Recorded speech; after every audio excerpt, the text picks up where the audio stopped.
right, let's welcome in Mark DiLorenzo. Giddy up, baby. Giddy up bets. You see him really all over. Every time I've been in Saratoga, I see you walking. You're a superstar there. You're like the Rolling Stones walking around Saratoga Springs. I am. But I am when I win. I get giddy ups from left fields. We're winning, giddy up. I When we have love a couple that. bad You guys days, and love it's like that. it's That's been. awesome. It's the I best. It's um been fun.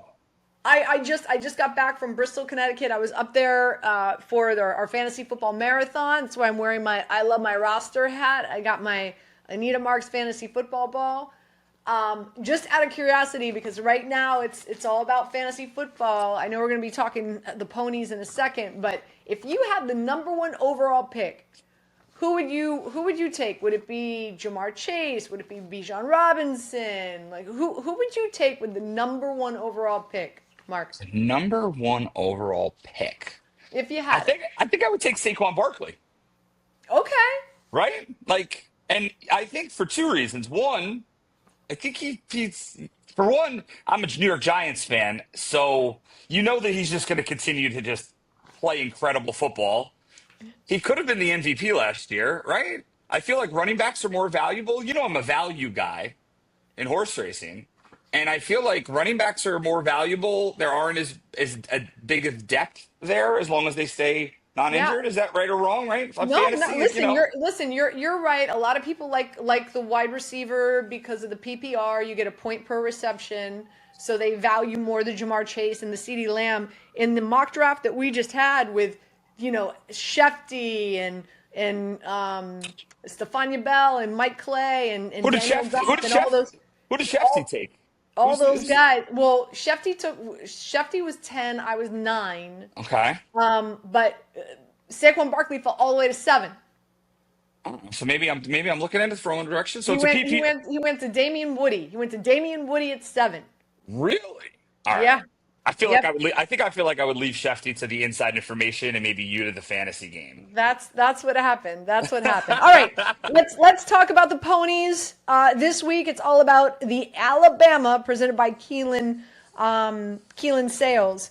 And we've got 6 fillies in this race. The distance is interesting, right? Mile and a quarter. Yep. So Yep. this is the furthest Philly race. I guess you want to say of the year so far. Phillies are on the dirt. The Kentucky Oaks was at a mile and an eighth, or at least this, at this grade one level. The CCA Oaks was at 9 furlongs, which was kind of the prep leading in. This is a short, compact field. I have some opinions. Talk to Let's me. you Talk want to to me. you want to talk Who about do it? you like?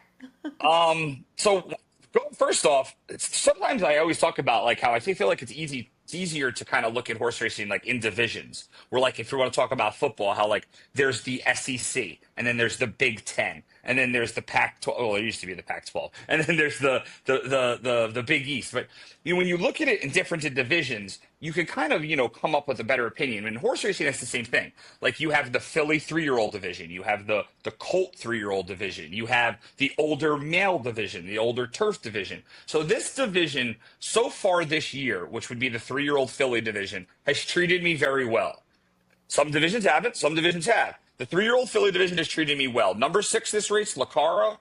I was all over in the acorn. I said Lacara is not losing. So Lacara was 7 or 8 to 1. She went wire to wire. The reason I liked her so much that day is because the connections were not pointing towards the Kentucky Oaks. So I kind of drew a line through that. There was too much speed in the race. The connections were pointing through the Ashland Stakes. She won that race. She was supposed to come back and run in the CCA Oaks about a month ago. Mark Casse, there was nothing physically wrong with Lacara, but there was a little bit of a kind of a scare with kind of like a, how would I say, like a virus going around. So they quarantined her, made sure everybody in the barn was okay. Everybody was, but she kind of missed that race. She's going to be the main speed in this race, but this is the farthest she's ever gone. I think she could take a little bit of pressure in here, and going a mile and a quarter could be stretching it. So she's one of the shorter prices that I think has a chance, but I don't love. Mark Cassie's other horse is number 4, Nitrogen, who will probably be one of the other favorites in the race. Nitrogen is a very special turf filly. I tried to beat her in the Kentucky Oaks Invitational on July 5th. We succeeded at that by a nose when she was at 1-5. The reasoning behind that is because she ran on the dirt in the Wonder again on June 7th. And sometimes when you're a turf horse, running on the dirt takes a lot out of you. So then when you move back to turf, what happens is that you might not have all of your fuel in your tank. I thought that might have been a possibility. So she ended up losing last race. They're switching her back to dirt. Now, a lot of people are going to look at the Wonder again and see that she won by 17 lengths, that she ran a very high buyer figure, all of that. She's a turf horse. She ran against nobody. She didn't have to exalt any energy early. I do not like her going a mile and a quarter. So the two Mark Casse horses that are going to be kind of short prices, I'm a little bit against. So you know how I like to play this game. The horse number 2 in Good Cheer, who was the best filly in my eyes. We singled in the Kentucky Oaks. We singled in the Fairground Oaks. We singled in the Rachel Alexandra.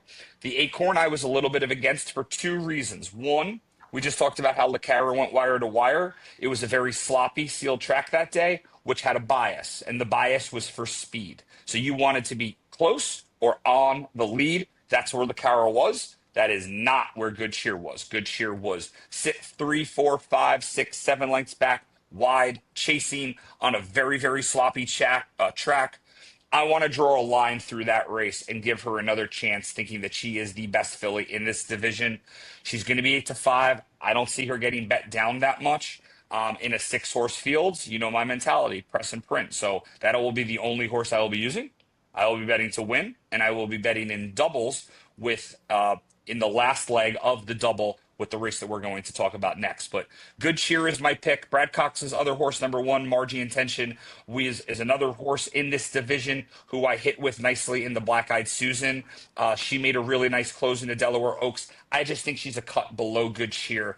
I want to come back to Good Cheer while I'm getting a good price. She was 1-4, 1-5 in the Acorn. Good Cheer is now going to be 8-5, 9-5. I'll take that plus 185, plus 190, and go to the window all day long.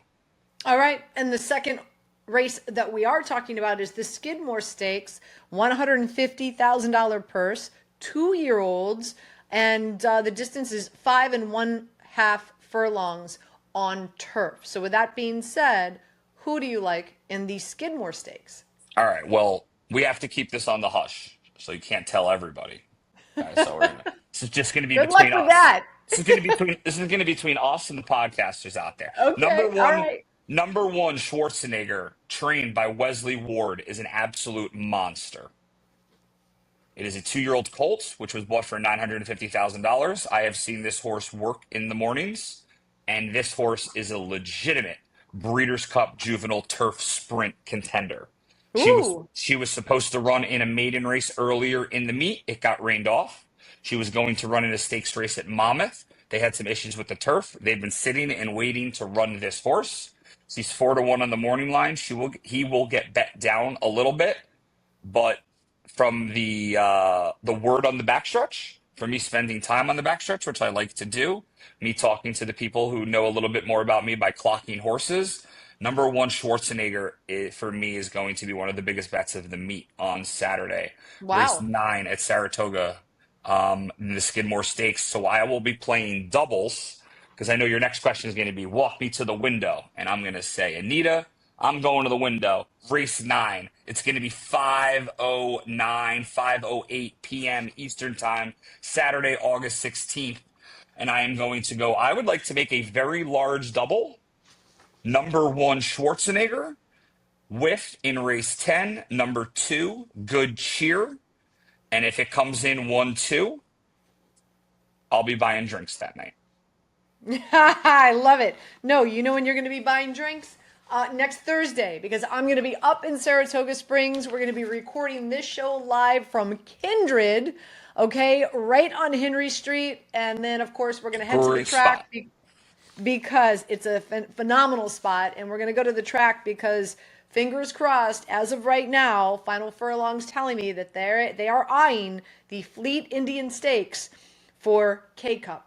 And you were there with me when she won about 2 months ago.